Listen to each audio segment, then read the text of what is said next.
This episode is brought to you by Alibaba.com, the world's leading B2B e-commerce marketplace. They'll help your business stay competitive and discover new, innovative, and affordable products from over 200,000 suppliers and manufacturers worldwide. And with their trade assurance, you can shop with peace of mind. No more worrying about international payments, delayed shipments, and convoluted refund policies. Even customized orders receive protection.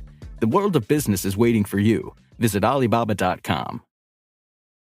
This episode is brought to you by Huel. Between hitting work deadlines and exercising, eating healthy food feels difficult. Thankfully, Huel Black Edition has your back. Each 400-calorie meal contains a scientifically calibrated mix of 40 grams of premium plant protein, carbs, fats, fiber, and 27 essential vitamins and minerals. It comes in 9 flavors and costs $2.50 per meal. All you have to do is shake. To get a free t-shirt and shaker and free delivery, go to Huel.com/US.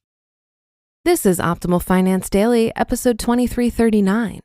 Summer's most magical moments happen around the campfire by Jay and Heather Harrington of lifeandwhim.com. And I'm your host and personal finance enthusiast, Diana Merriam. But on this episode, we're not talking about personal finance. Instead, on Sundays, I share an extra article from another podcast in our network.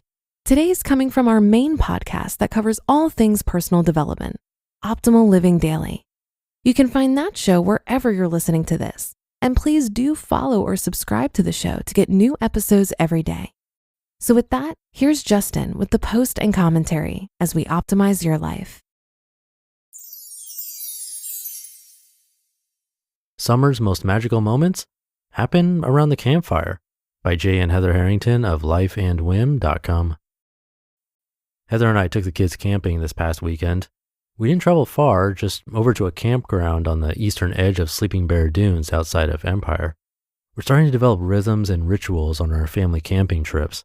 Most are of the traditional variety, and certainly one of our favorites is the evening campfire. First we gather dry leaves, pine needles, and small sticks for kindling. Then it's s'mores with the girls and conversation recounting the day's adventures. There are few distractions outside of the crackling fire, and so the kids often get restless. This quiet time is a bit of a shock to their systems, and so downtime is easily mistaken for boredom.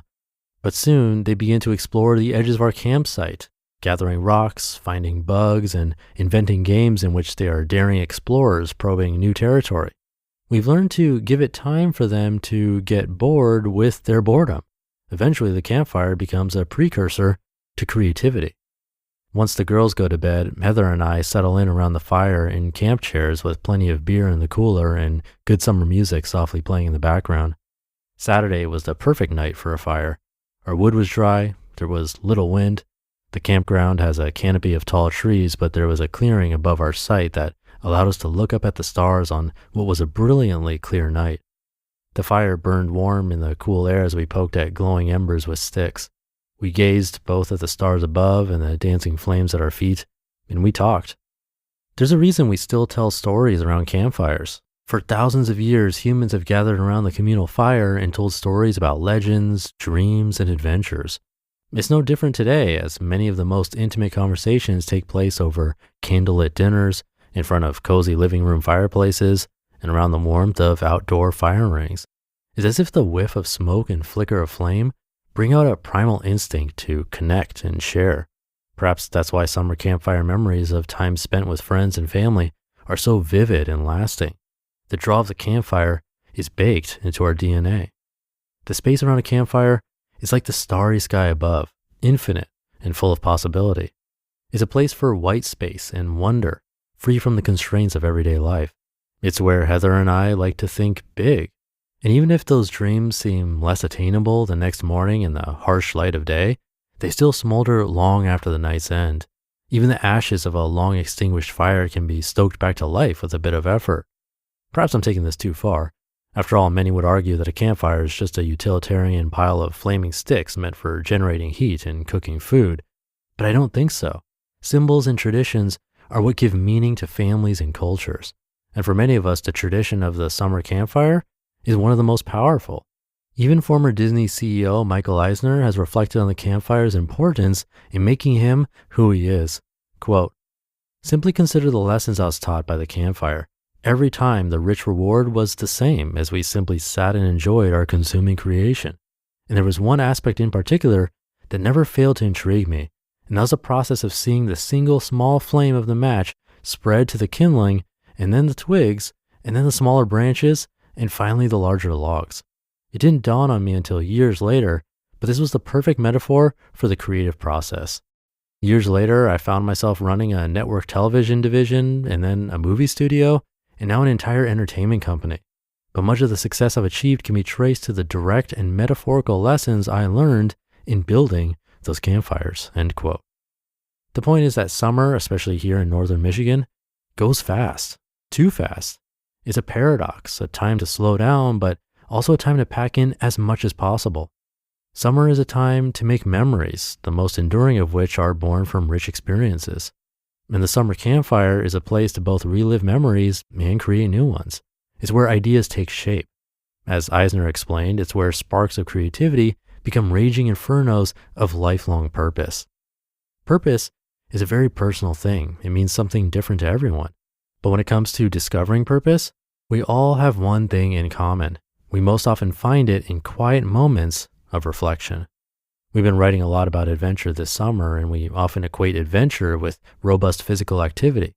But some of the most exciting adventures happen when our bodies are still and our minds are racing with possibility. The season of blue skies and warm lakes is quickly slipping by, so here's an idea to add to your end of summer bucket list. There's no better place to engage in adventurous dreaming about life's infinite possibilities than around the campfire.